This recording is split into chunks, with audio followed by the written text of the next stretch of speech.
그 복음에 대해서 분명한 이해를 좀 가질 수 있기를 바랍니다. 복음에 대해서 잘 이해를 하지 못하게 되면 우리는 평생 우리 육신과 또 우리 믿음 사이에서 어, 갈피를 잡지 못하게 되고요. 그리고 자신이 어디로 나갈 바를 잘 알지 못하게 됩니다. 어, 여러분에게 자주 제가 말씀해 드리듯이 우리는 예수 그리스도를 나의 주인으로 모시고 살아가게 되는데 어, 실제로 살아가는 것을 보면은 모두가 다 자기가 주인 돼서 살아가고 있는 것이죠. 주님께 자기의 모든 것을 다 드렸다 하면서도 실제 삶에서 경험되는 일들을 보면 여전히 자기가 주인 돼서 살고자 하고 염려나 걱정이나 근심이 끊임이 없는 것을 보게 됩니다. 그것은 자신이 나갈 바를 믿음 안에서 확실히 설정을 해 놓지 않았기 때문에 그런 것이죠. 자신의 믿는 바를 잘 모른다는 얘기입니다. 우리가 이 십자가 복음을 전하고는 있는데요. 이 복음에 대해서 듣는 우리조차도 일반적인 믿음과의 그 차이를 잘 모르시는 분들이 많아서 실제적으로 삶에서 힘들고 어려운 일이 찾아오게 되면은 본인이 어느 방향으로 어떻게 가야 될지 모르는 경우가 상당히 많은 것 같아요. 그러니까 여러분께서는 항상 이 복음에 대해서 예, 잘 이해를 하시고 본인의 마음으로부터 분명한 정리가 되어 있어야만 됩니다. 정리가 되어 있지 않으면은 막상 이 믿음에 대해서 누구에게 얘기를 하려고 하더라도 뭘 어떻게 표현해야 될지 잘 모른다고 하는 사실이죠. 여러분들은 어떻게 해서 복음을 듣고 이제 선교에 오셔가지고 말씀을 계속 듣고는 계시지만 막상 다른 사람들과 함께 이 복음에 대해서 얘기를 하려고 그러면 어디서부터 무슨 말을 어떻게 꺼내야 될지, 어떻게 시작을 해야 될지, 어떻게 나의 믿음에 대해서 설명을 해야 될지 모르는 경우가 상당히 많은 것 같아요. 마치 어떻게 핑계를 대냐면요. 나는 아직 설명을 받지 않았으니까 어떻게 뭐라고 잘 설명을 못하겠다. 이렇게 핑계대고 말아버리시는데 이것은 그렇게 접근할 수 있는 사항이 아닙니다. 적어도 여러분께서 어, 일반적인 신앙을 가지고 계시다가 십자가 복음을 듣고서 이 복음을 듣게 됐다고 한다면 그 둘의 차이점을 분명하게 알고 계셔야 된다고 하는 점이죠. 그것을 분명하게 알지 못하면 사람들 앞에서도 복음을 제시할 수도 없는 것이고 또 나의 믿음에 대해서 분명하게 얘기를 해줄 수도 없는 상황이 되는 것이겠죠. 그 베드로전서 3장 15절 말씀 보면 이런 말씀이 나옵니다. 너희 마음에 그리스도를 주로 삼아 거룩하게 하고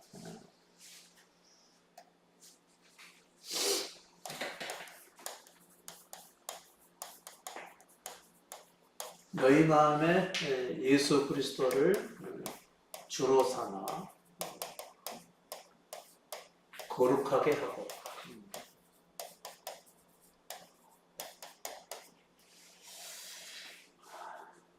너희 속에 있는 소망에 관한 이유를 너희 속에 있는 소망에 관한 이유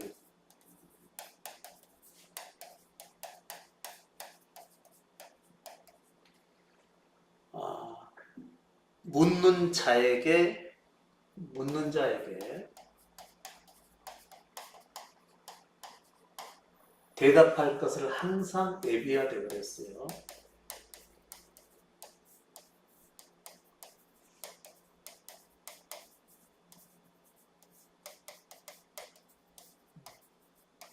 온유와 두려움으로 하고 그랬죠.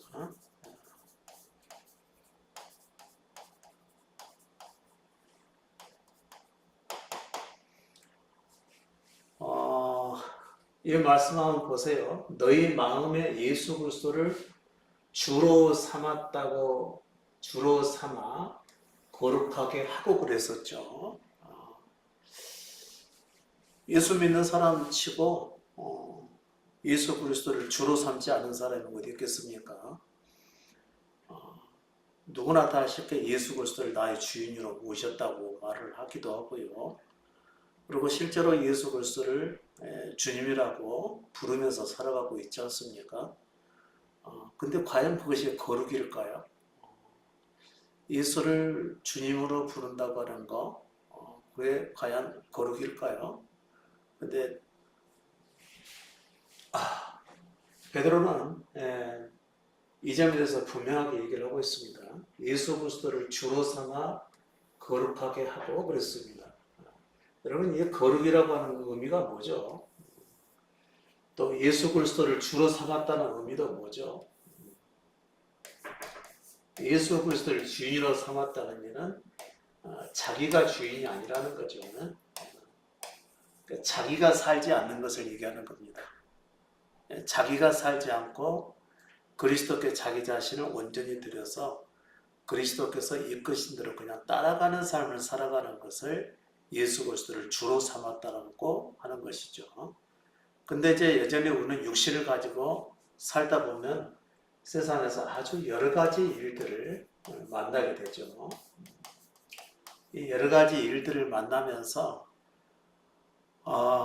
굉장히 곤란에 처하는 경우가 상당히 있고요.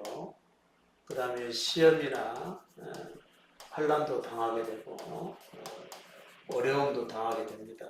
왜냐하면 육신에 속한 삶을 그쳐야 되기 때문에 오는 시험일 수도 있는 것이고요. 또 자신의 욕심이나 탐욕이나 이와 같은 육신의 정욕 안에서 살다가 넘어지는 일도 생기게 되는 것이죠. 그렇든 아무튼 어떻게 살든지 간에 예수 그리스도를 주인으로 삼았다는 얘기는 다시는 내가 살지 않겠다는 것을 얘기하는 겁니다. 그것을 가리켜서 거룩이라고 하는 것이죠. 내가 살지 않는 것. 복음은 아주 간단합니다. 전에 우리가 예수 그리스도를 믿고 신앙생활 할 때는 내가 잘 믿으려고 했었죠. 내 열심이 필요했고 내 헌신이 필요했고 그 다음에 좀 더 나은 믿음을 위해서 나의 각오나 그리고 나의 다짐이나 이와 같은 것들이 필요했었던 것이죠. 그리고 믿음 생활을 위해서 개인의 삶을 최대한 제한을 시키고 오직 교회 중심의 삶을 살아가지 않았습니까? 그렇다고 해서 교회 중심으로 살아간다고 해서 자기가 사는 것이 아니었던 것은 아니죠. 여전히 자기 열심과 자기 지혜와 자기 헌신을 썼기 때문에 그건 여전히 자기가 살았던 것이었죠. 예수 그리스도를 주인으로 부른다고 하더라도 자기가 사는 것이면 그것은 거룩이라고 할 수가 없는 문제입니다. 자, 그러면 우리 마음에 예수 그리스도를 주로 삼았다는 얘기는 자신이 뭐든지 알아서 스스로 생각하고 결정하고 행동에 옮기는 이런 삶이 아니고요.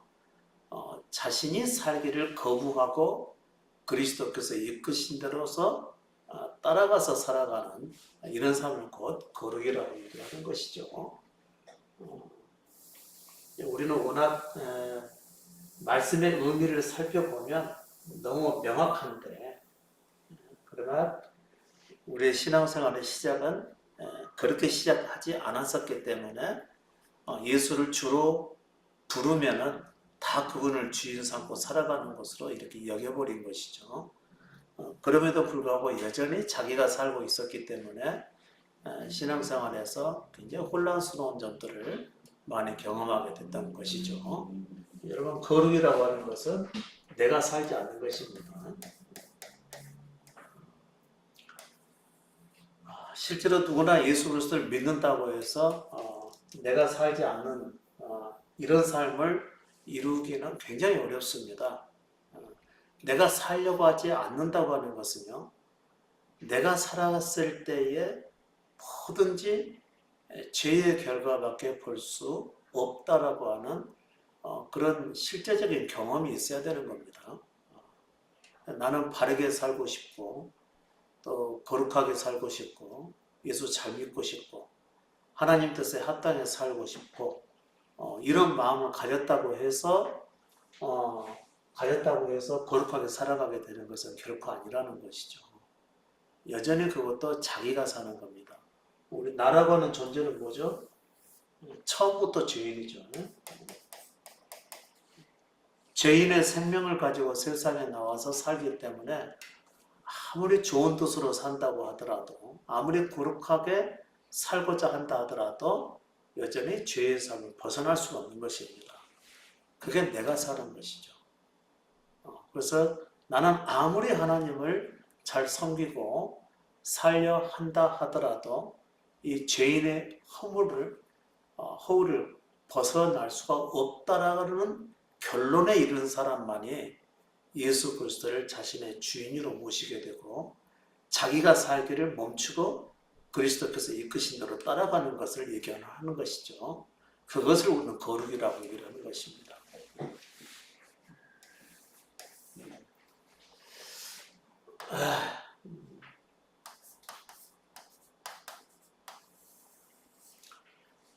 죄인인 내가 살아가는 것은 죄의 삶이 되겠죠.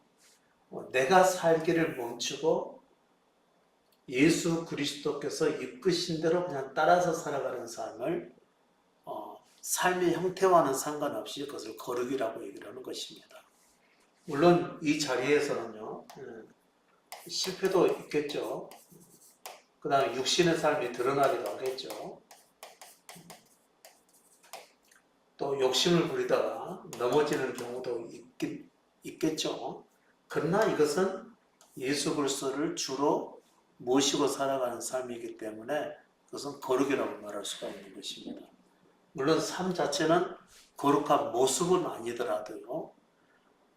자신의 죄의 모습이 드러나서 그것을 보고서 아파하고 또 고통스러워하고 또 자기에 대해서 낮아지게 되고요. 육신의 삶의 한계를 보고서 굉장히 슬퍼하고 고통스러워하거나 이런 결과를 가져오겠죠. 그렇다 하더라도 그것은 거룩을 향한 삶이라고 말할 수가 있는 것이죠. 실제로 예수 그리스도를 믿는다고 해서 우리는 정말 하나님과 같은 성품으로 살아가게 되는 것은 결코 아니거든요. 예수를 믿는 것은 우리 육신을 벗는 과정이거든요. 죄인의 생명을 가지고 아담의 생명을 가지고 세상에 타고나서 이 육신 안에서 살아가면서 자기 육신을 벗어가는 과정이 곧 예수 그리스도를 믿는 과정입니다. 그러니까 살아가면서 이런 일들이 경험이 되는 것이겠죠. 육신의 삶이 많이 드러나서 고통스러워하고요.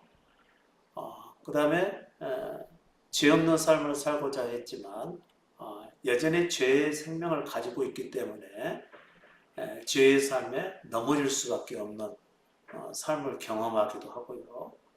또 철저하게 넘어지고 실패하는 삶을 경험하기도 하고 그런 과정을 통해서 자신의 비참한 모습을 깨달아가는 것, 이것도 역시 거룩을 향한 삶에 해당하는 것입니다.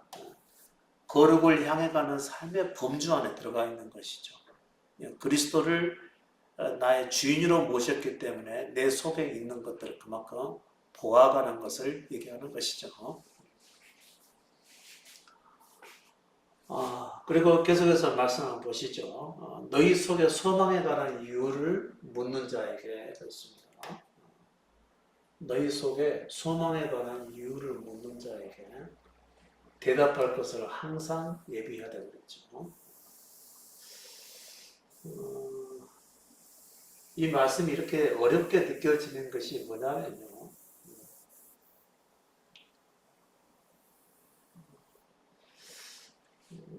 이것은 이미 복음을 잘 알고 복음 안에서 살아가고 있는 베드로가 복음을 이미 받아들인 사람들과 함께 대화를 하는 것이기 때문에 서로 믿는 사람들끼리는 그 의미를 분명하게 압니다.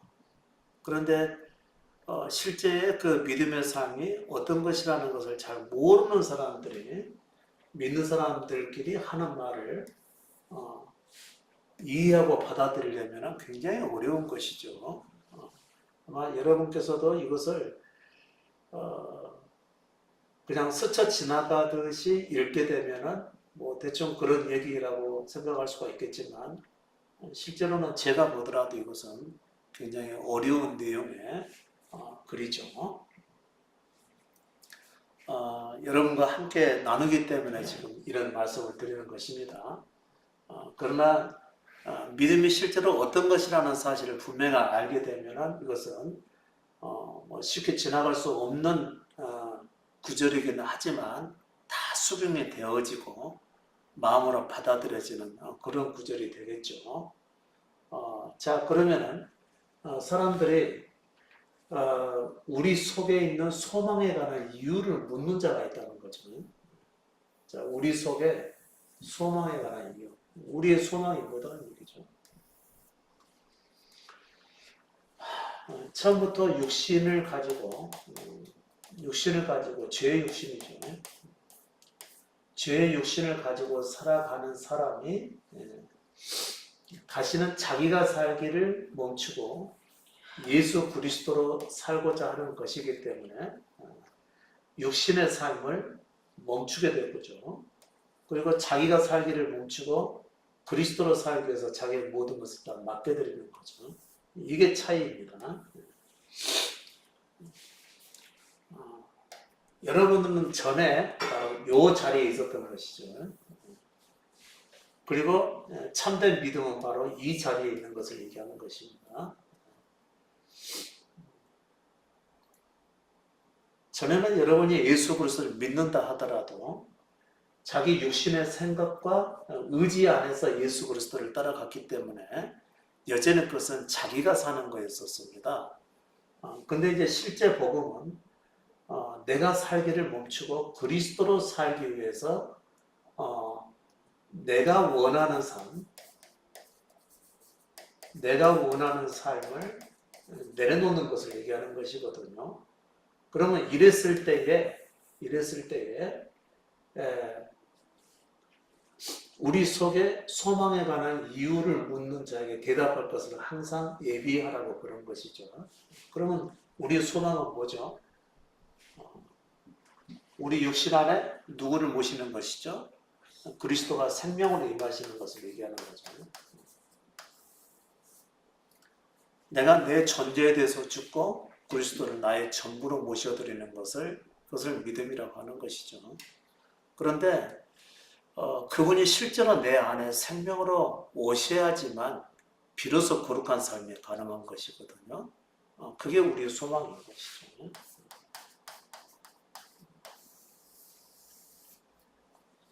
언제 그리스도께서 우리 안에 전부로 오시게 되는 것일까요? 우리 자신에 대한 십자가 죽음이 완성되는 때를 얘기하는 것이겠죠. 그리스도께서 대신하셨던 십자가 죽음이 자기의 것이라고 하는 확실히 내 속에 들었을 때죠. 그리고 나서 자신에 대한 죽음과 함께 그리스도가 내 안에 들어오심으로 그분의 부활에 내가 동참하는 자가 되는 거거든요. 이게 우리의 소망이 되는 것이죠.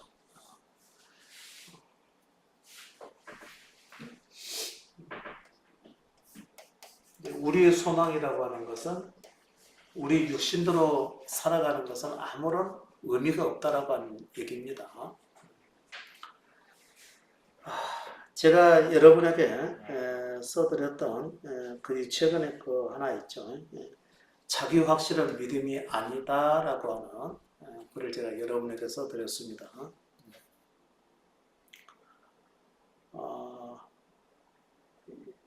예수님께서 베드로와 함께 대화를 할 때 내가 진실로 네게 이르노니 오늘 밤 닭 울기 전에 네가 3번 나를 부인하리라 이렇게 말했습니다. 그랬더니 베드로가 내가 주와 함께 죽을지언정 주를 부인하지 않겠나이다 하고 그랬습니다. 자, 베드로의 말을 한번 들어보시죠.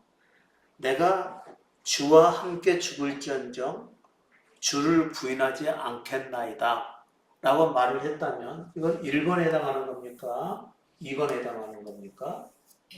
예, 자기 의지를 가지고 얘기를 한 것이죠. 그러니까 자기에 대한 신뢰가 있는 것이고 자기에 대한 각오도 있는 것이고요. 자기에 대한 다짐도 있는 것이고 또 여기에는 자기 뜻도 있는 것이죠. 근데 철저하게 자기를 좀 신뢰하고 자기를 의존하고 있는 것이죠. 자기 생각과 자기 뜻을 의존해서 한 말이기 때문에 예수 그리스도를 주인으로 모셨다 하더라도 여전히 자기가 살아있는 상태를 얘기하는 것입니다.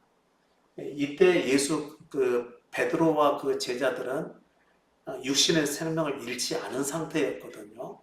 잃지는 않았지만 그러나 예수 그리스도를 따라다니면서 그분의 말씀을 배우고 또 경험하고 동행하는 삶을 살고는 있었지만 아직 육신의 자기 생명을 잃어버리지 않은 상황이 있었던 거죠.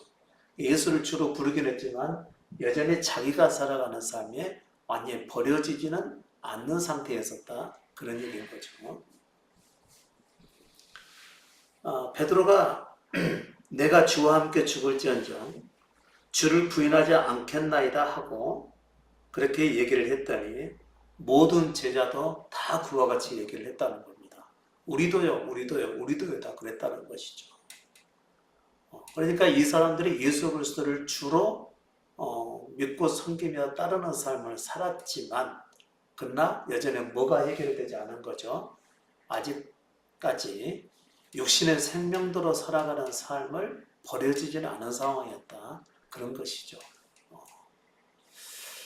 예수는 믿지만 예수를 주로 섬기긴 하지만 여전히 자기 것을 주장하고 있고 여전히 자기 생각이나 뜻을 이렇게 말하고 있었다고 하는 것을 볼 수가 있는 것이죠. 그때 예수님께서 이미 말씀했죠. 베드로에게 네가 나를 3번 부인하리라. 예수께서는 그렇게 말씀하시고 베드로와 그 제자들은 절대 우리는 주와 함께 죽을지언정 주를 부인하지 않겠다고 얘기를 했습니다. 자, 누구의 말이 맞게 될까요? 서로 말이 다르죠. 주님이신 예수 그리스도는 너희가 나를 부인하리라 이렇게 말씀하셨죠. 제자들은 어떻게 얘기를 했죠? 죽을지언정 우리가 주를 부인하지 않겠다라고 얘기를 한 것입니다. 근데 결과는 어떻게 된 거죠? 다 부인하고 도망가 버린 것이죠.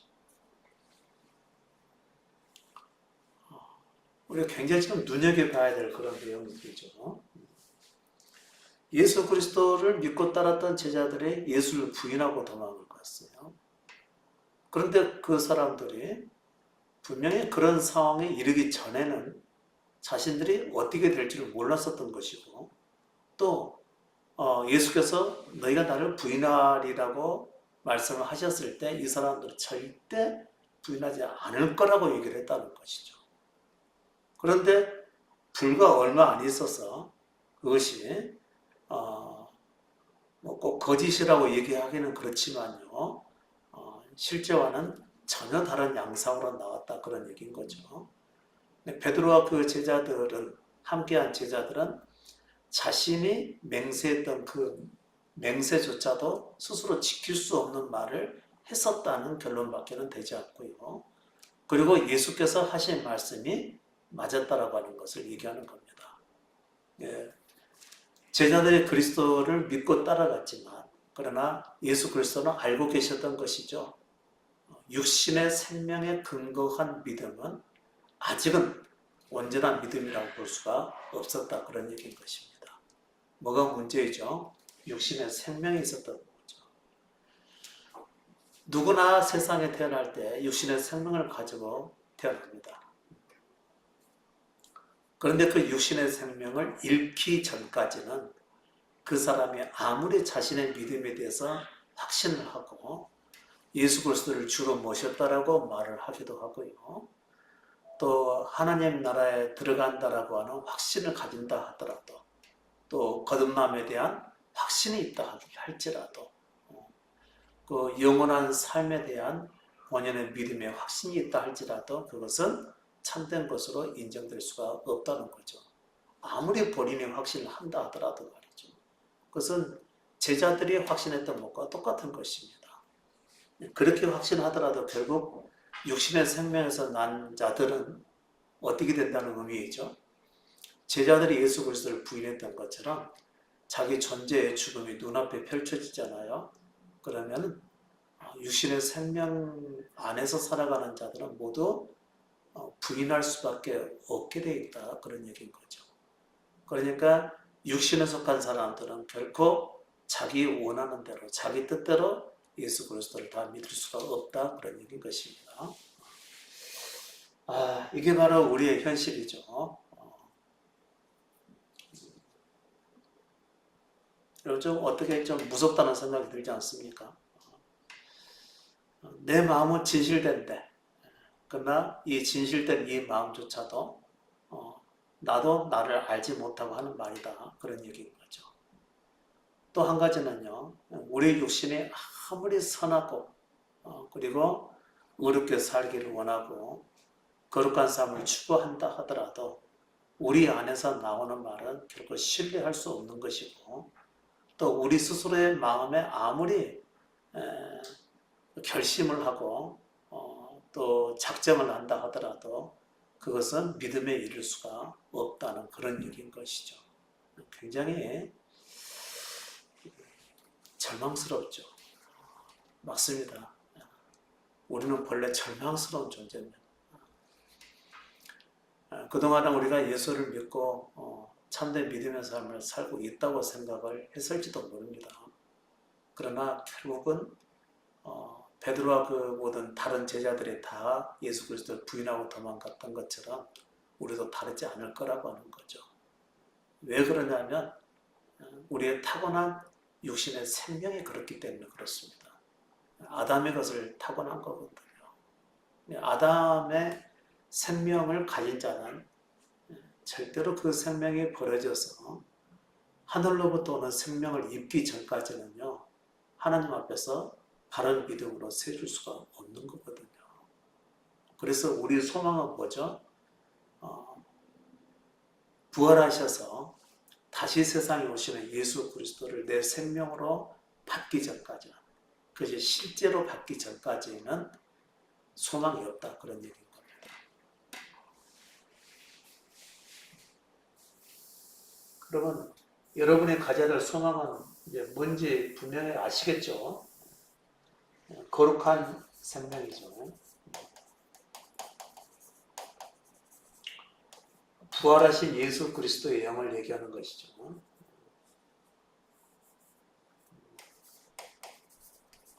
부활하신 예수 그리스도의 영, 거룩하게 거룩한 영, 부활하셔서 하늘에 오르신 그리스도의 영이 우리 안에 오셔서 우리의 전부가 되기 전까지는 우리에게는 소망이 없다. 그런 얘기입니다. 어떻게 보면 굉장히 무서운 얘기일 수도 있습니다. 그러면 지금까지 믿어왔던 우리는 도대체 뭐란 얘기냐? 모든 충성과 헌신을 다해서 지금까지 믿어온 삶을 살았었는데 그럼 이게 아무런 의미가 없다는 얘기냐? 이런 얘기도 되겠죠. 예, 솔직히 우리는 복음의 의미를 잘 모르고 믿었었습니다. 그저 예수 그리스도를 나의 주인으로 영접하면 그냥 영접으로 된 줄 알고 있었던 것이죠. 근데 실제로 우리의 삶의 모습을 보게 되면은 여전히 우리 자신이 살고 있었던 것이죠.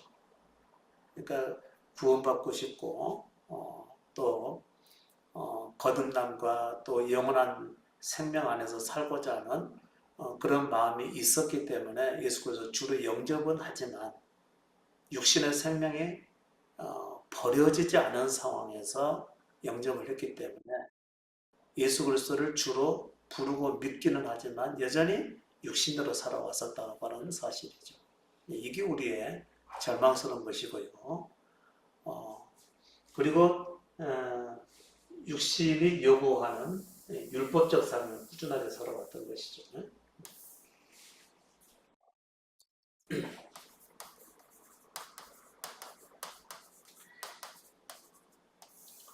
어, 우리의 육신의 율법적 삶을 살아왔다는 얘기는 내가 스스로 거룩한 삶을 살기를 힘썼다는 것이고요. 그러나 거룩하게 살지는 못합니다. 육신은 절대로 거룩을 이룰 수가 없기 때문에 그런 것이죠.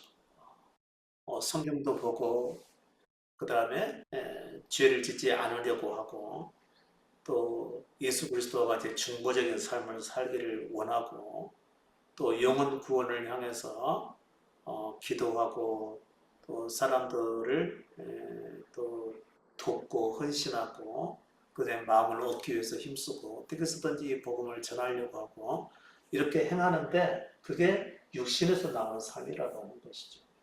그것을 우리는 육신이 하나님이 원하시는 삶을 살고자 하는 것을 율법적 삶이라고 얘기를 하는 겁니다. 그러나 결코 거룩을 이룰 수가 없다라고 하는 점이죠. 왜죠? 육신의 생명은 이미 부패한 상태로 타고나기 때문에 이 부패한 상태로서는 아무리 거룩을 흉내낸다 하더라도 거룩을 이룰 수가 없다라고 하는 점이죠. 그동안 우리가 율법적 신앙생활, 곧 교회를 다니면서 예배에 열심을 내고 또 하나님의 뜻을 쫓아서 기도하는 삶을 살고 어떻게 해서든지 말씀하는 살기 위해서 힘썼던 이 모든 삶은 육신이 살려고 했었던 삶이었기 때문에 여전히 자기가 살려고 했던 삶이었죠. 예수 그리스도를 주로 부르기는 했지만 그러나 그를 주로 인정하고 주로 삼아서 그 안에서 살아가는 게 아니라 입술로만 부르고 실제로 자기가 살아가는 삶을 살았다는 그 얘기입니다. 그것은 거룩한 삶의 결코 아니라고 하는 거죠. 그러니까 이제 대개의 사람들이 율법적 삶을 살게 되면 무슨 결과를 가져오냐면요. 반드시 지치게 되어 있습니다. 탈진하게 되어 있는 거죠. 그 다음에 가식적인 삶을 살게 되는 거죠. 마음은 아닌데 겉으로는 참되게 사는 모습을 보이려고 한다는 거죠. 이걸 가식적 삶을 얘기하는 거죠. 마음은 아닌데 내 마음은 이것을 따라가는 것을 힘들게 생각하고 그리고 내 마음이 원하진 않지만 그래도 그렇게 살아야 한다고 하니까 어쩔 수 없이 따라가는 것. 결국은 이것을 가식적인 삶이라고 얘기를 하는 것이죠. 율법적 삶은 결국 우리를 탈진시키고 율법적 삶은 자기를 탈진을 시키고 그리고 지치게 만들고요. 가식적인 삶으로 흐르게 만들어가는 것이죠. 이게 곧 예수 그리스도를 믿지만 여전히 내가 사는 삶이라는 것이죠. 그래서 여러분 많은 사람들이 이제 거기에 대해서 의문을 품게 되는 거죠. 왜냐하면 결코 변화가 되지 않으니까. 아무리 예배를 드린다 하더라도 돌아서고 나면은 뭐 다 잊어버리죠. 말씀도 잊어버리고 혹시라도 기억이 난다면 뭐 그냥 몇 가지 우스갯소리 아니면은 조금 좀 찔림을 받는다 그런 생각이 좀 있다가 나중에 얼마 안 가서 그것조차도 다 잊어버리게 되죠. 그리고 현실이 눈에 먼저 보이기 때문에 현실에 맞는 삶을 살아가고 되죠. 그러니까 여전히 육신에서 나오는 삶을 살아가게 되는 것이죠. 그렇게 하다가 변화되지 못한 자기, 절대 거룩함에 이르지 못하는 자기 자신을 보고서 크게 당황하거나 실망하게 되는 상황을 만나게 되는 것입니다. 그때서 비로소 뭔가 문제가 있다라고 하는 것을 감지를 하게 되는 거죠. 정말 내가 가진 이 믿음이 맞는가? 라고 하는 것을 돌아보게 되고요. 진정한 믿음과 그리고 참된 진리가 무엇인 것을 자기도 모르는 사이에 여기저기 찾아다니게끔 되어 있습니다. 그렇게 하다가 여러분께서 십자가 복음과 같은 이런 복음을 듣게 되는 것이죠. 십자가 복음은 뭐죠? 자기에 대한 죽음이 없이는 결코 그리스도께서 우리의 전부가 되지 못한다라고 하는 것이 십자가 복음입니다. 근데 그것을 들었을 때 많이 찾았던 사람들은 옳다, 이게 진정한 복음이다라고 인정을 하고 받아들이게 되거든요. 받아들이게 되면 그 전에 율법적 삶을 살았던 사람, 그 전에 자신이 자기가 살았던 요 삶에 대해서 그걸 정결하게 되는 것이거든요. 정결하고 오직 그리스도께 자기의 모든 것을 다 드려서 그분께서 이끄신 대로 따라가는 삶을 살아가게끔 되어 있습니다. 그게 육신적인 삶을 살아가는 일반적인 율법적 삶을 살아가는 사람들과 굉장히 삶의 형태가 달라지게 되어 있는 거죠.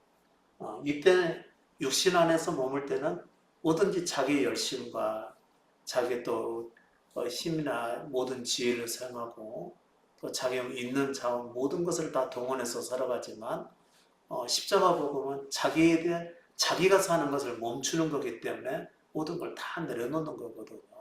그러니까 삶의 방식이 완전히 달라진다는 거죠.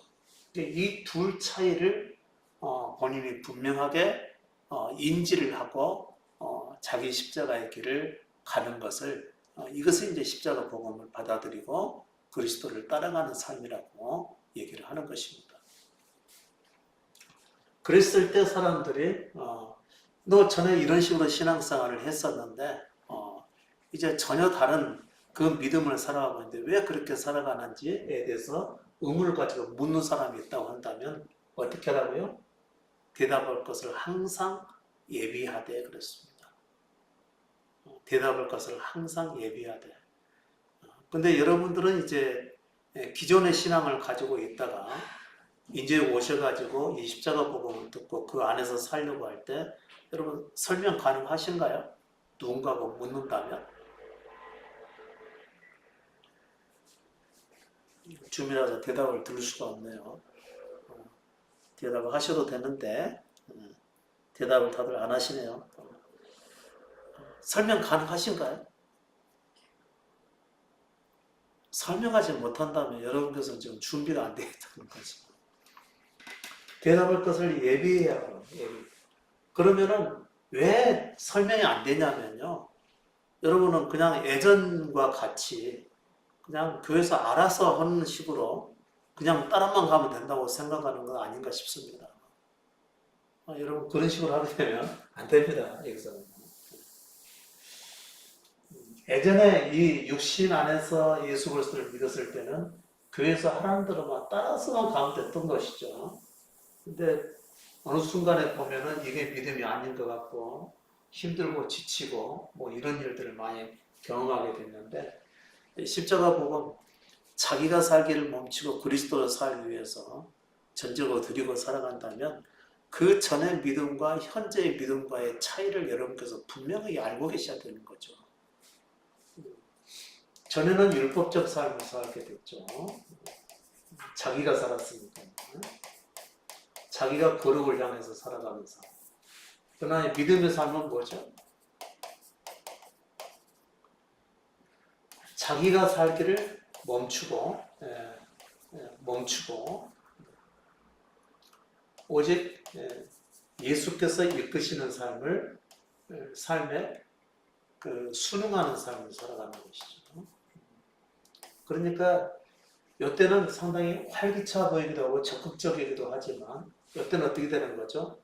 자기에게서 난 모든 것을 내려놓기 때문에 굉장히 소극적인 삶을 살아가게 되는 것이겠죠. 그러니까 남들이 볼 때 이 둘의 삶의 차이는 굉장히 근본적으로 달라져 버리는 거죠. 그러니까 여러분께서 율법적 삶을 살다가 참된 믿음의 말씀을 듣고 이게 진정한 믿음의 삶이라고 인정하고 이 삶을 살아가게 된다면 이 둘의 차이를 설명하실 수가 있어야 된다는 것이죠. 여러분께서 그 전에 삶도 살아보고 이 믿음의 삶을 살아보고 있으면서 그 두 차이를 분명하게 알 것 아니겠어요? 근데 이제 누구나 다 자기 살아가는 것을 쉽게 설명한다고 하는 것은 어려운 일이죠. 그러니까 준비를 해야 된다는 거죠. 지금도 뭐 여러분께서 십자가 복음을 듣고 참된 믿음 앞으로 오기는 왔는데 막상 예전에 믿는 사람들이 뭔가 요즘 뭐 어디서 신앙생활을 해? 어떻게 잘하고 있어? 라고 묻고 네가 다니는 교회는 어떤 교회라고 물었을 때 여러분께서 쉽게 답변을 못 해준다. 그건 좀 이상한 일이죠. 준비하셔야 되는 겁니다. 여러분께서 제가 얼마나 자주 율법적 삶과 믿음의 삶 두 가지를 나눠가지고 얼마나 자주 얘기를 해요. 근데 여러분들은 되게 듣는 것으로 끝난다는 것이죠. 그냥 뭐 그렇게까지는 안 하시겠지, 안 그러겠지만 듣고 마는 걸로 끝난다면 정말 이것은 믿음의 삶을 살아가는 것도 사실 아니라고 볼 수도 있습니다. 믿음의 삶을 살아가는 것은 육신의 삶을 제한하고 내려놓는 것이기 때문에 솔직히 쉽지 않아요.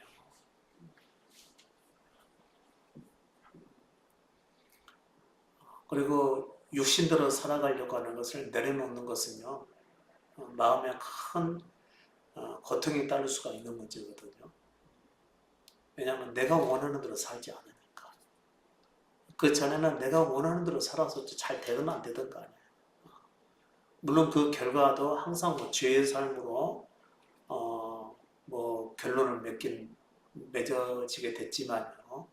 믿음 안에서 살아갈 때도 여전히 그냥 이제는 제대로 된 믿음 안에 살고 있다 하지만은 믿음의 삶에 대한 어떤 그 진보나 그 다음에 자기가 낮아지거나 스스로 살려고 하지 않거나 이런 삶의 모습들이 잘 안 나타나는 경우가 너무 많다라고 하는 거죠.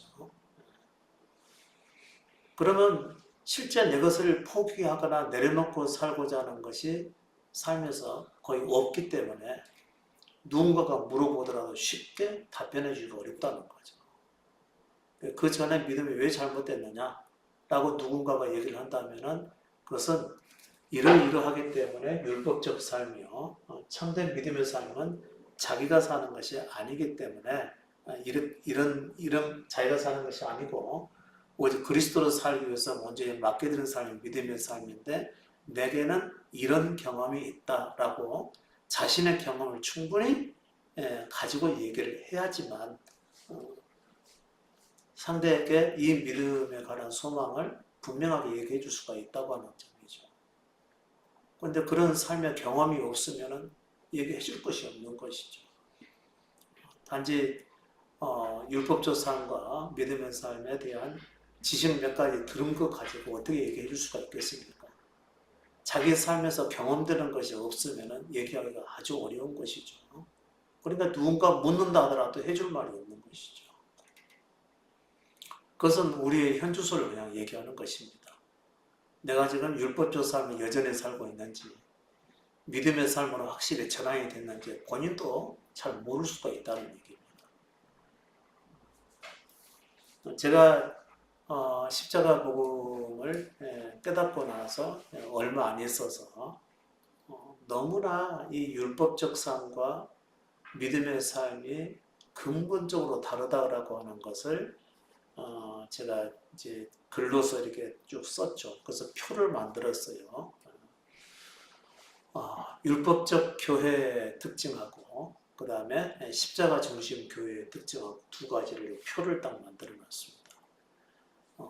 그 표를 이제 이렇게 경험을 가지고만 순전히 썼어요. 뭐 어디 뭐 글을 보고 쓴 것도 아닙니다.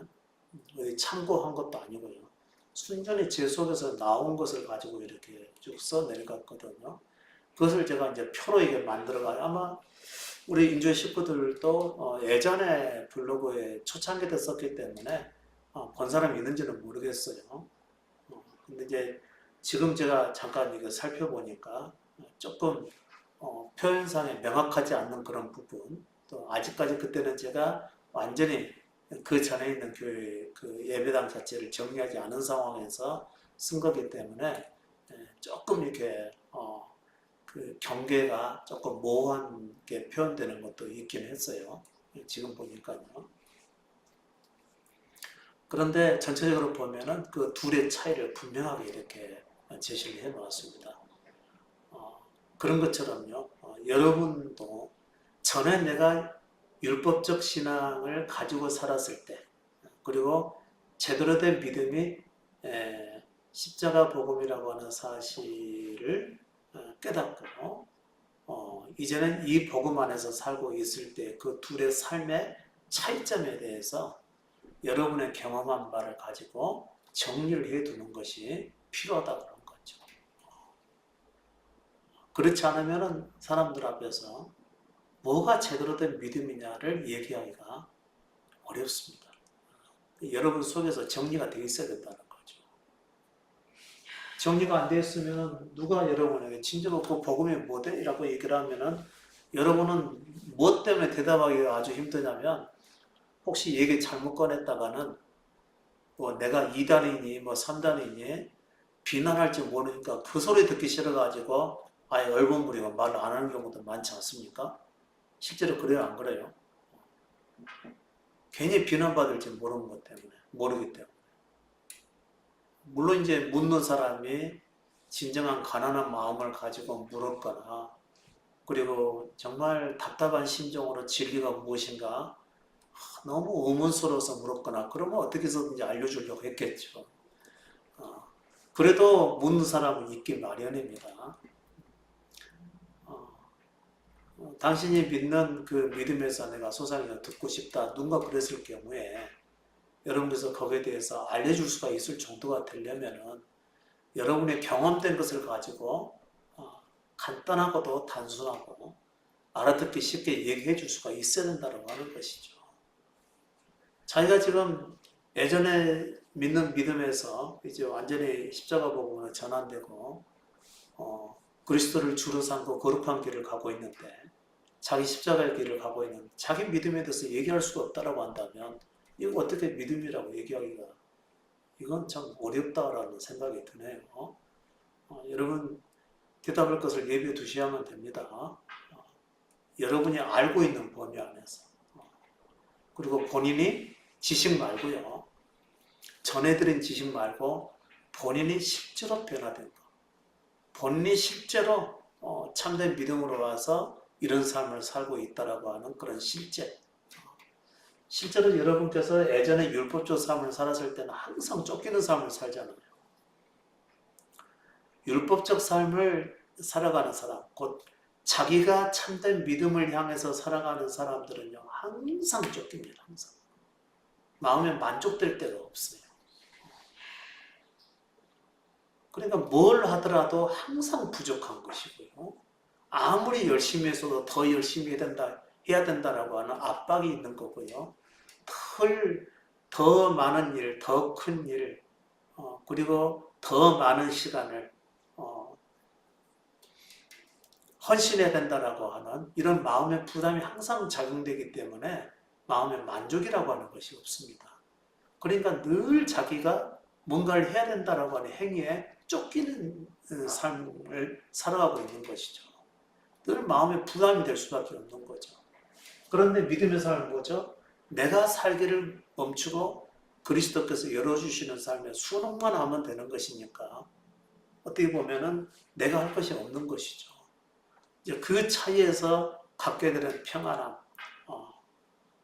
그리고 자유로움, 이런 것들이 경험되는 것을 가지고 얘기를 하는 것이 필요하다 그런 얘기인 거죠. 얼마나 많은 사람들은 다 눌려 있습니다. 내가 바른 삶을 살지 않게 되면 혹시 저주라도 있지 않을까? 내 미래가 너무 불안하다라고 하는 그런 마음을 갖게 되고 내가 언제까지 이렇게 살면 될까라고 하는 그런 불안한 심리 때문에 항상 쫓겨 있는 거죠. 혹시라도 기도하는 삶이 좀 부족하게 되면은 내게 복이 아니라 저주라도 오지 않을까? 내가 이렇게 언제까지 살다가 우리 가정이 뭔가 크게 잘못되지 않을까라고 하는 그런 염려나 원인 모를 그 불안에 쫓겨서 살아가는 경우도 있거든요. 그런 사람에게 그리스도께 모든 걸 맡기고 맡기면 그분께서 우리의 믿음의 삶을 이끌어 가신다라고 하는 복음에 대해서 얘기를 해주게 된다면 그들이 귀를 기울일 수가 있다라고 하는 그런 얘기인 거죠. 듣든지 안 듣든지 모든 사람에게 전하라는 얘기는 결코 아닙니다.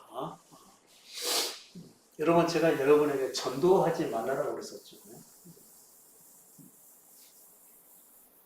왜 전도하지 말라고 그랬을까요?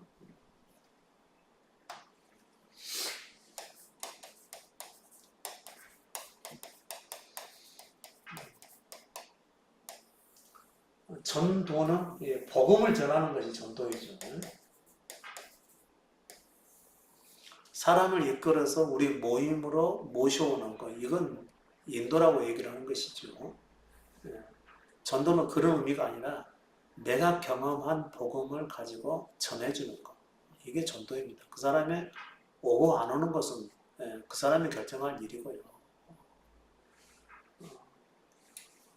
근데 이제 우리는 그 전도 그러면은 예전의 습관이 남아있기 때문에 꼭 교회로 데려와야 되는 것을 전도라고 생각을 하는데 실제로는 그게 아니고 복음을 증거하는 것을 전도라고 얘기하는 겁니다. 그 사람이 뭐 교회 오고 안 온 것은 그 사람이 결정할 문제이니까요. 전도하려 하지 말라 이런 얘기겠죠. 전도하려고 하지 말라. 실제로 여러분께서 율법적 신앙생활을 하다가 그 다음에 참된 믿음의 삶으로 전환이 되게 되면 이 믿음에 대해서 사람들에게 막 알려주고 싶은 마음이 막 일어나게끔 되어 있습니다. 그게 정상이죠. 물론 이제 어떤 사람들은 혹시라도 비난받을지 모른다고 하는 그런 염려 때문에 얘기 잘 안 하려고 그러죠. 그 다음에 뭐 또 우리의 모임은 뭐 토요일날 같기도 하고 일요일날 같기도 하고 그러는데 토요일날 모임 오시는 분들은 또 왜 또 토요일날 모이느냐 진짜 이단 아니냐 또 이렇게 또 추궁을 받을까 봐서 아예 언제 모인다 말도 안 해버리는 거죠.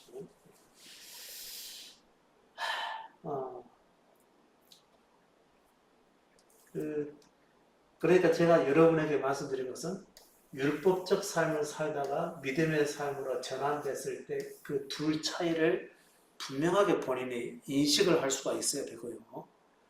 그리고 누군가가 내게 묻는 사람이 있었을 경우에는 자신의 경험된 것만 가지고 얘기를 하는 것입니다.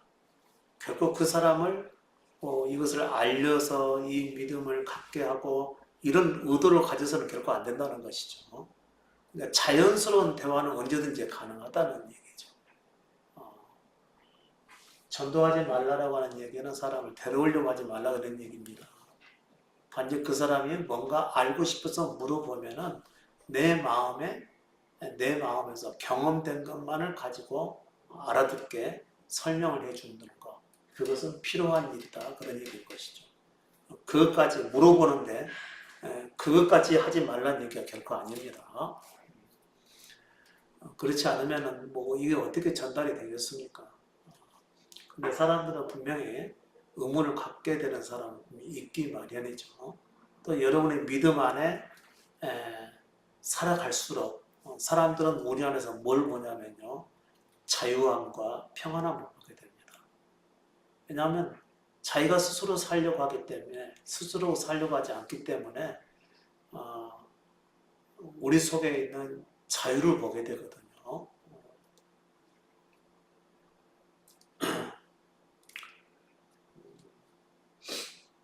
제가 다니는 그 승마장에 가면은 이제 조그만 얘기를 데리고 오는 그 어머님이 하나 있습니다. 젊은 분인데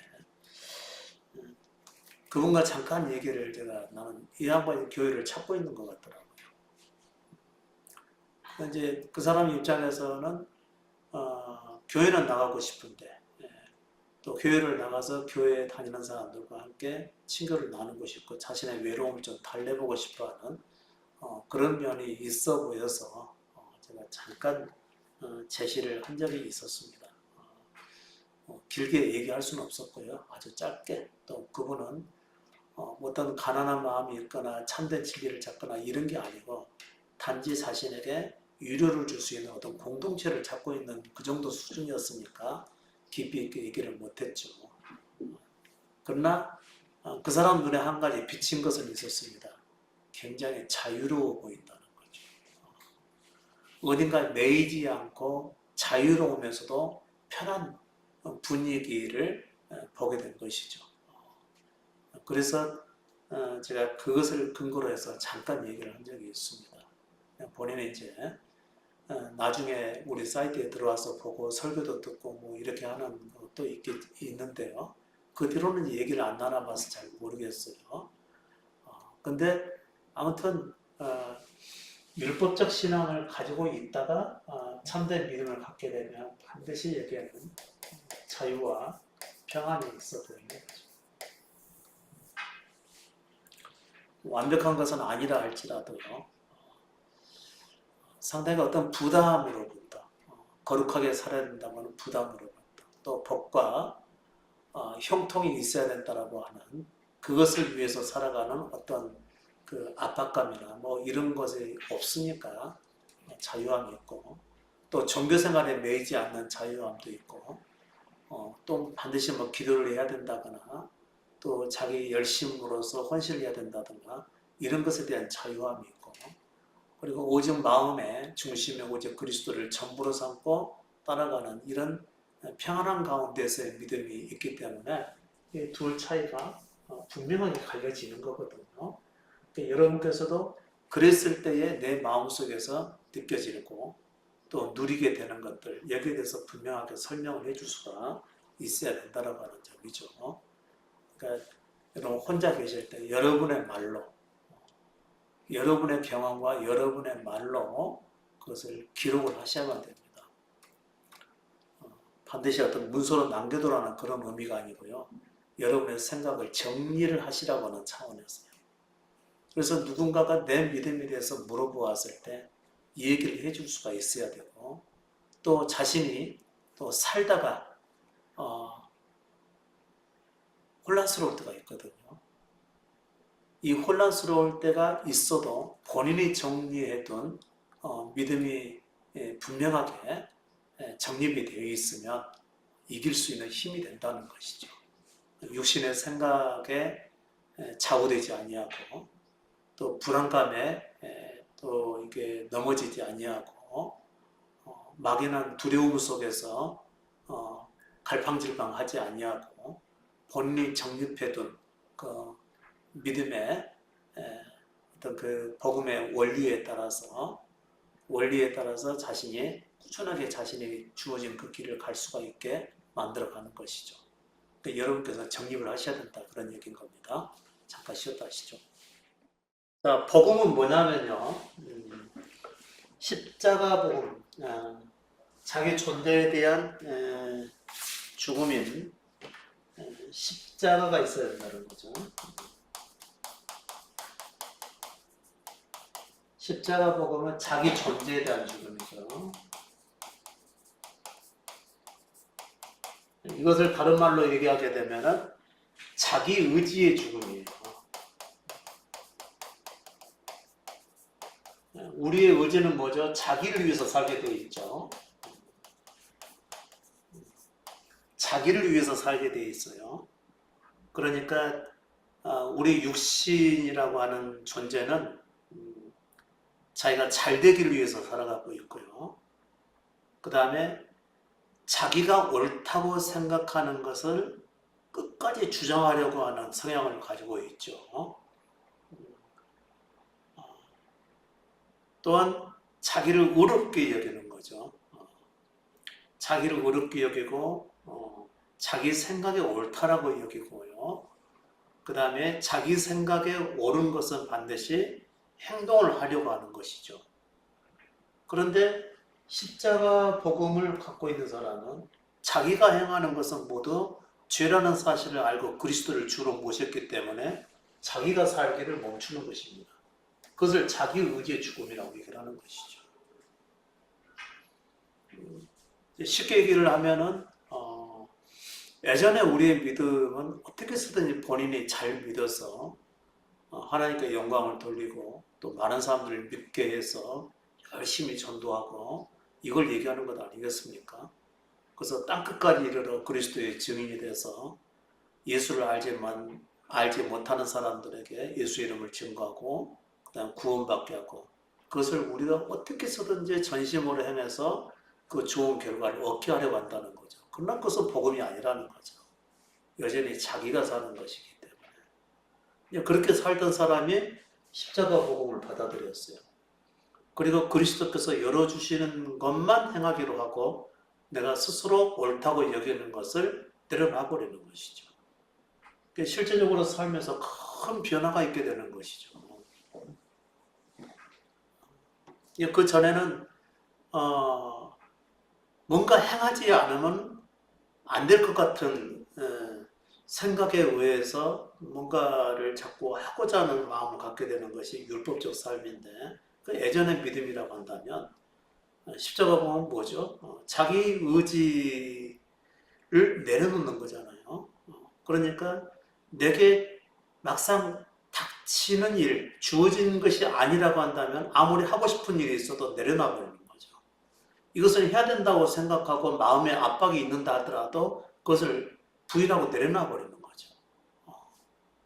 내가 뭔가를 하나님을 향해서 살고자 하는 마음이 일어났다 하더라도 이게 주어진 상황이 아니라고 한다면 그것도 내려놓는 겁니다. 그러니까 복음을 향해서 살아가는 것은 자기를 계속해서 내려놓고 부인하고 자기를 죽은 자로 여기고 그리스도만 따라가는 이런 삶이기 때문에 오히려 굉장히 그 전의 삶과는 다른 양상의 삶을 살아가게 되는 거거든요. 이것을 실제 삶에서 경험해 보지 못하면요, 뭐 자유나 그 다음에 해방, 자기로부터 자유, 자기로부터 해방 이것을 못 느끼게 된다는 것이죠. 뭔가 행하지 않으면 불안하게 되는 것이죠. 그리고 뭔가 내가 하고자 하는 마음이 딱 일어나면 그걸 참지 못하는 것이 율법적 삶. 그러나 십자가 복음은 뭐죠? 이것은 내가 원하는 것이기 때문에 그때 내려놓는 겁니다. 행하지 않고요. 그러니까 삶이 굉장히 축소가 되고 단순화가 되고 그리고 그 가운데서 그리스도의 일하심을 바라보게 되는 거죠. 제가 아까 이제 전도 얘기를 했었으니까 전도에 비춰가지고 다시 말씀을 해드립니다. 전도 물론 해야 되죠. 해야 되는데 내가 하는 것은 전도가 아니라는 것이죠. 육신이 행하는 것이기 때문에. 만일 여러분께서 누군가를 전도해서 교회에 데려왔다고 가정을 해봅시다. 그럼 그 사람의 멘토가 되려고 할 것 아니겠어요? 그리고 그 사람이 자기가 원하는 믿음의 사람으로 만들기 위해서 계속 힘쓸 것 아니겠어요? 내가 이끄는 대로 그 사람이 잘 따라주지 않으면 내가 리더십을 발휘하려고 그럴 것 아니겠어요? 그 사람의 인생에 내가 계속 간섭을 해야 될 것 아니겠어요? 그 사람의 생활도 따로 있는데 그것보다도 내가 보기에 만족스러운 사람으로 만들기 위해서 그 사람의 개인의 상황을 무시해버리고 이끌어 가려고 할 것 아니겠어요? 억지적인 면도 있을 것이고요. 억지로 주장하게 할 것이고요. 한 사람의 인생을 자꾸 내가 좌지우지하려고 하는 것이고요. 그 사람의 주님은 그리스도가 아니라 내 자신이 되어버릴 가능성도 많고요. 이런 결과를 가져온다는 것이죠. 그러니까 그것을 잘 따라오는 사람은 오게 되는데 못 따라오는 사람들은 이제 중간에 따라오다가 결국에는 넘어지게 되겠죠. 그건 전도가 아니라는 것이죠. 내가 사는 것이니까. 그래서 여러분께서 잘 알고 계시지만 사도행전은 성령행전이라고 그러죠. 사람이 행하는 게 아니라는 얘기입니다. 철저하게 성령께서 행하는 것은 그 다음에 우리가 말하는 이 전도랑 이 십자가 복음, 십자가 이 복음이 증거되는 것은요, 철저히 성령께 달려있는 것이지 사람에게 달려있는 것이 아니고요. 지금도 여러분께서는 이 복음을 듣게 될 때 어려움을 느끼게 될 겁니다. 뭐가 어렵죠? 그 전에는 내가 원하는 대로, 내가 옳다는 대로 그냥 했으면 된 겁니다. 그런데 십자가 복음은 자기가 살기를 멈추는 거기 때문에 내가 하고자 하는 것, 하고 싶어 하는 것, 할 의도가 있는 것조차도 내려놓는 것, 이게 더 어렵다는 거죠.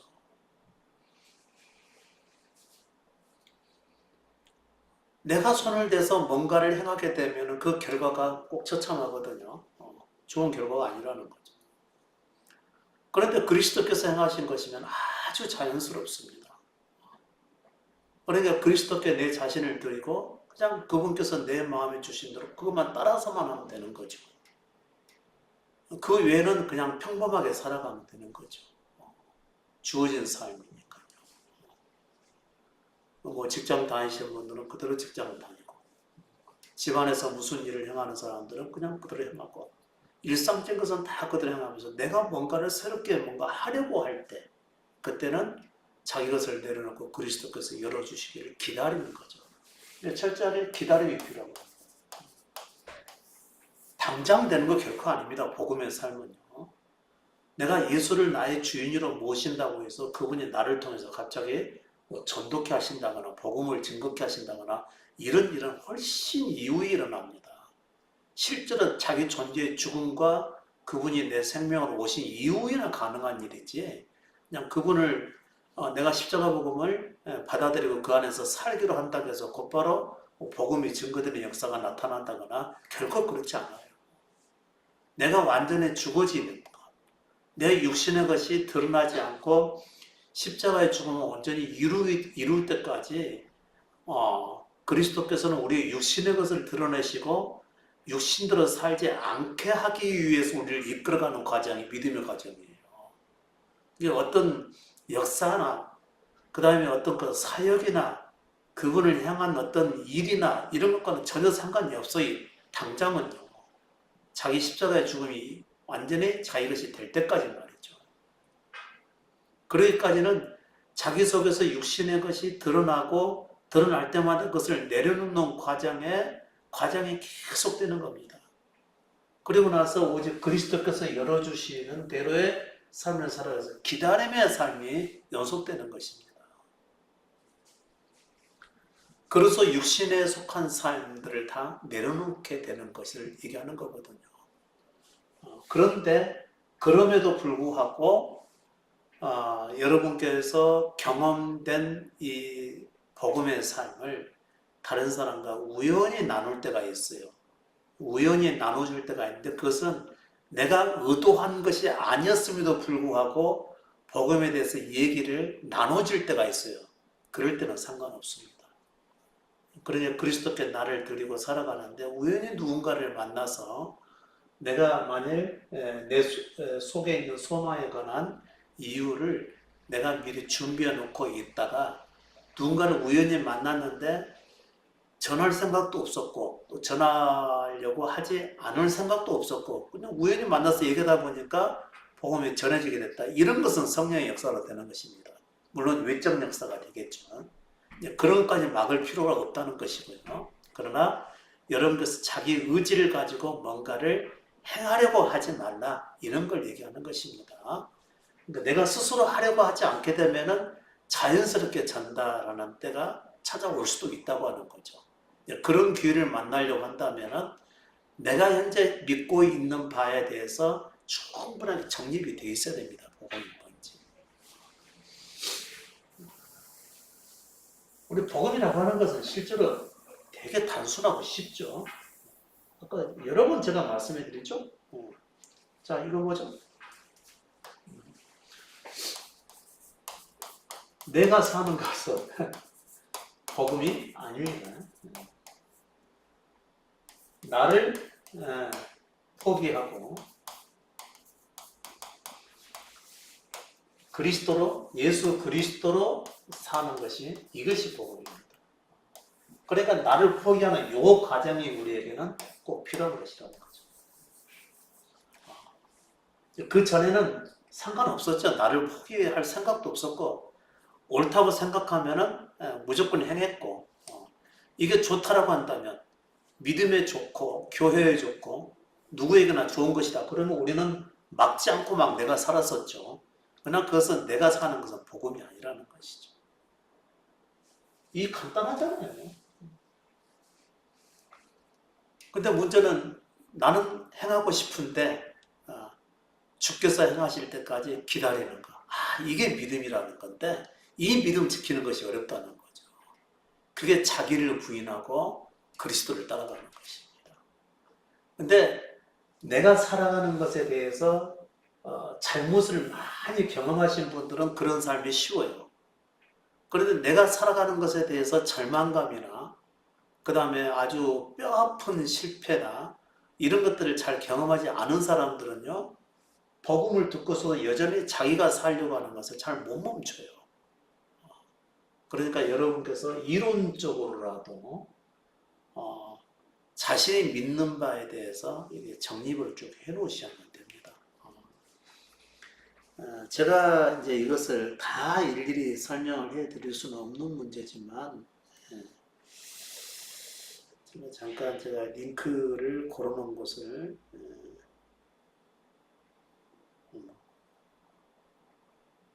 안 들어가져 버리네.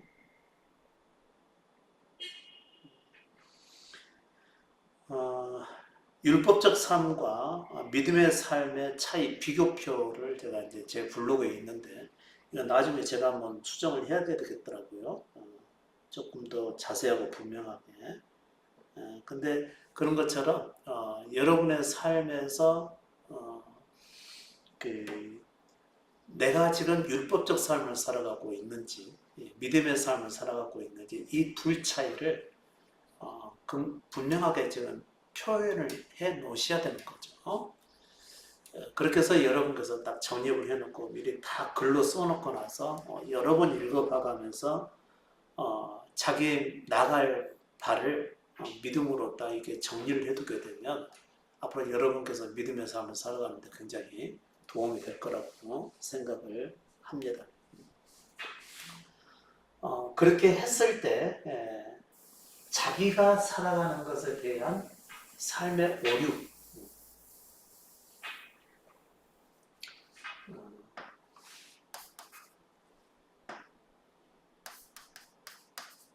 삶의 오류, 실패, 그 다음에 열매가 거의 없죠. 열매 없는 것들을 계속해서 경험하게 되겠죠. 경험할 때마다 이래서 육신대로 살아가는 것이 문제가 있구나 라고 하는 것을 삶에서 충분히 경험을 하셔야만 되겠죠. 또 살다 보면은 여러분께서 미리 앞장서서 살려고 할 때가 얼마나 많습니까? 염려가 되니까 빨리 그것을 해결하기 위해서 본인이 먼저 앞장서 가지고 뭔가 철회하려고 하다가 오히려 일이 더 꼬이는 경우가 훨씬 더 많았죠. 그런 것들을 경험하면서 그래 다 맡기고 주어진 대로 살아가는 것인데 내가 또 앞장서서 내 욕심대로 살다가 이런 일을 만났구나 이거 알아가는 것이 믿음의 삶이라는 거죠. 그러면은 한 번 실패하고 두 번 실패하면 그 다음들은 점점 자기가 사는 것을 점점 내려놓게끔 되어 있습니다. 이런 것을 우리는 변화라고 얘기를 하는 것이고요.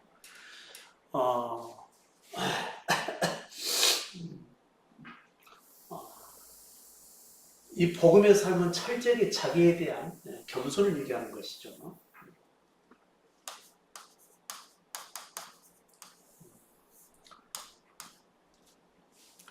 믿음의 겸손은 뭐죠? 겸손은 복음의 내용하고 같은 내용이죠. 겸손은 자기를 다른 사람 앞에서 낮추는 게 아니고 자기가 살기를 멈추는 게 겸손입니다. 자기가 살지 않는 거죠.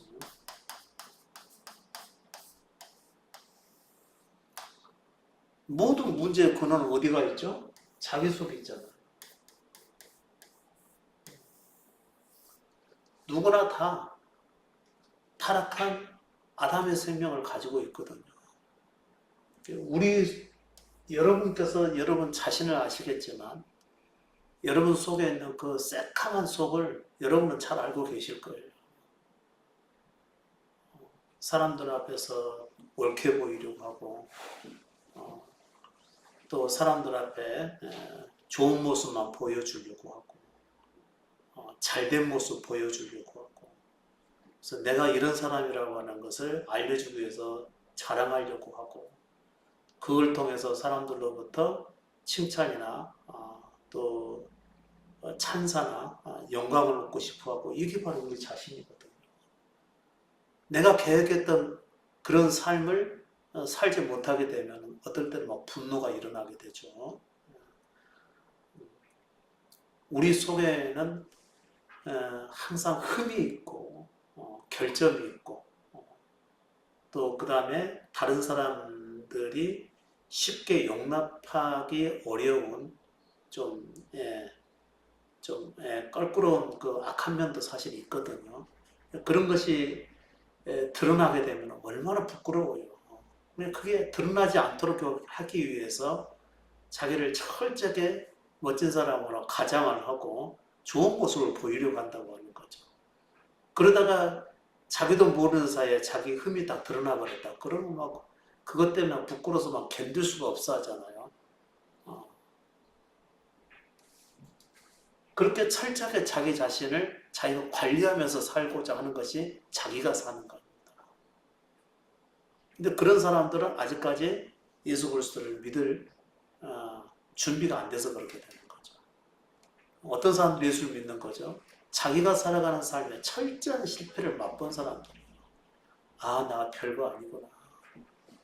나 그래봐야 죄인이구나. 이와 같이 형편없는 내 모습에서 내 자신이 벗어나야지만이 되는구나. 그렇게 해서 예수를 믿는 거거든요. 근데 예수를 믿으시는 분들이 아직도 자기 자신을 잘 보이려고 하고 좋은 모습 보이려고 하고 뭔가를 잘해서 칭찬받으려고 한다. 이건 예수 믿는 모습이 아니라는 것이죠. 또 우리 속에 있는 다 아담의 생명을 가지고 있기 때문에 흠이 있거든요. 자기만의. 그런 흠이 드러나면 이게 내 모습이다라고 인정을 하는 것이 맞는 거지. 그냥 못 보일 것을 보인 것처럼 막 그것 때문에 막 분이 막 나고 화가 치밀고 자기의 뭐 흠이 드러난 것 때문에 막 견딜 수 없어하고 이런 것은 아직 예수 믿는 자의 모습이 아니라고 하는 것이죠. 그러니까 철저하게 자기 자신에 대해서 실망하고 낙담해하고 내 속에서는 선한 것이 하나도 없구나. 그러니까 나는 나라고 하는 존재에서 내가 구원을 받아야 돼. 라는 심정으로 예수 그리스도를 믿는 것이지 자기 잘 되고 싶어서 예수를 믿는 것은 결코 아니거든요.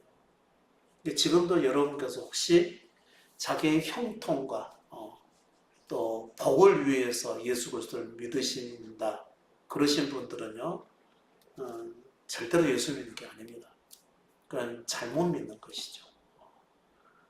이제 그런 사고를 가지고 우리 인조에까지 오셔가지고 그대로 그릇이 부서지지 않는 채로 그냥 남아 계신 분이 계시다고 한다면은 그것은 앞으로도 정상적인 믿음을 가질 가능성이 없습니다. 깨닫기 전까지 말이죠.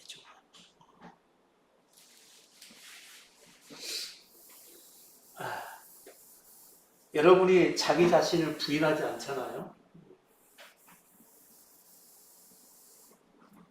자기를 부인하지 않으면은 계속해서 자기 자신을 자기가 관리하려고 할 것입니다.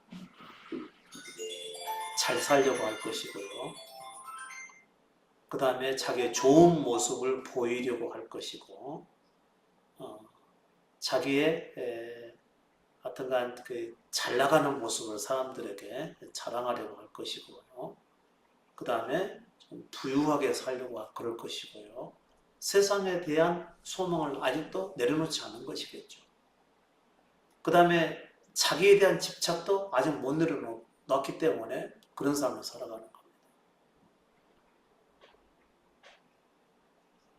그런데 정상적으로 예수 그리스도를 믿는 사람들은 자기에다 소망을 갖지 않아요. 내가 어떻게 되든지 그리고 자기 자신을 마땅히 십자가에서 죽어야 될 존재로 여기는 것이 예수 믿고 따라가는 사람들입니다. 우리가 예수를 왜 따라가는 거죠? 자기에 대한 죽음을 이루어야 그리스도께서 이루신 일이 자기 것이 되어서 그의 부활하심이 자기의 부활이 되는 겁니다. 결국은 철저히 우리는 십자가를 향해서 살아가는 것이죠. 자기 존재의 죽음을 향해서 살아가는 거예요. 자기를 위해서 사는 사람이 예수 그리스도를 자신의 주인으로 모시게 되잖아요.